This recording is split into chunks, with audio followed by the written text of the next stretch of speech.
تو پھر آج ہم آپ کے ساتھ ہیں ایک نیو ویڈیو کے ساتھ۔ تو آج جو ہمارا ٹاپک ہے وہ ہے غصے کو کنٹرول کرنا، کہ غصے کو کنٹرول کیسے کیا جاتا ہے۔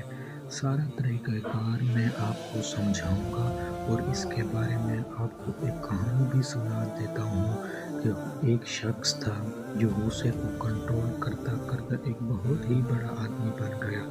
کیسے بنا وہ میں آپ کو سارا بتاتا ہوں۔ وہ جب کالج لائف میں تھا تو اس وقت اس کو اتنا غصہ نہیں آتا تھا، اور اگر جب بھی اس کو غصہ آتا تو وہ فوراً نماز پڑھتا تھا، اور نماز پڑھتے ہی اس کا جو غصہ تھا، ڈپریشن ہوتا، ختم ہو جاتا۔ تو ایک ہی چیز کہتا تھا، اور بہت ہی خوبصورت آیات ہے، انما العسر یسرا، کہ مشکل کے ساتھ آسانی ہے۔ بہت ہی اچھی آیات ہے، اگر آپ کو جب بھی کوئی مشکل آئے تو یہ آیات پڑھ لیں، اللہ تعالیٰ کے حکم سے آپ کو وہ مشکل ٹل جائے گی۔ اور آخر کار ایسا کرتے کرتے سب کالج کے جو بچے تھے وہ اس کو تنگ کرتے تھے، غصہ اس کو آتا نہیں تھا، اور ایسا کرتے کرتے ایک دن وہ بہت مایوس ہو کر گھر چلا گیا۔ دوسرے دن جب وہ آیا تو اس کے جو دوست تھے انہوں نے ترتیب بنائی، کیونکہ اس کو غصہ آتا نہیں تھا، اور انہوں نے دوسری ترکیب بنائی، اور انہوں نے اس کی پیٹھ پر خنجر گھونپا اور اس کے ساتھ منافقین والا کام کرنے لگ گئے۔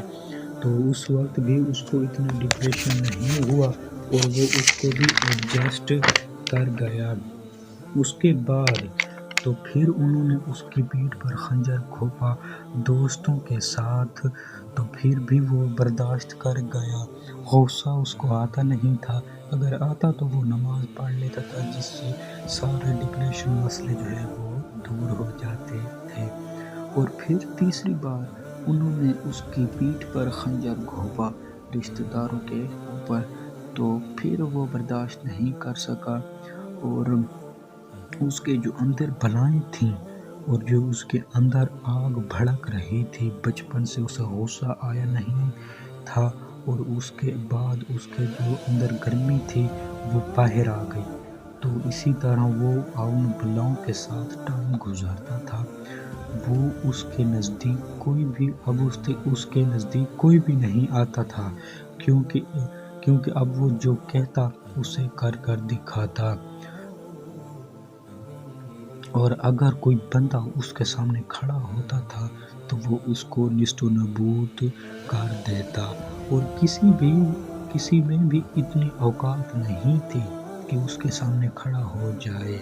تو آج کا جو ٹاپک تھا غصے کو کنٹرول کیسے کرنا ہے، تو آپ غصے کو کنٹرول کرتے کرتے آپ کے اندر ایک ایسی گرمی پیدا ہوگی جس کے سامنے کوئی بھی کھڑا نہیں ہو سکتا۔ اور آپ صلی اللہ علیہ وآلہ وسلم نے فرمایا کہ آپ مجھے دو چیزوں کی گارنٹی دے دیں۔ کیا چیز دے دے؟ دو چیزوں کی گارنٹی، کہ ایک اپنی جو زبان ہے اس کی، اور دوسری جو آپ کے ٹانگوں کے بیچ ہے زیر ناف، آپ ان دونوں کی گارنٹی مجھے دے دیں۔ اور آپ صلی اللہ علیہ وسلم نے فرمایا کہ میں آپ کو جنت کی گارنٹی دے دوں گا۔ آپ مجھے ان دو چیزوں کی گارنٹی دے دیں، میں آپ کو جنت کی گارنٹی دے دوں گا۔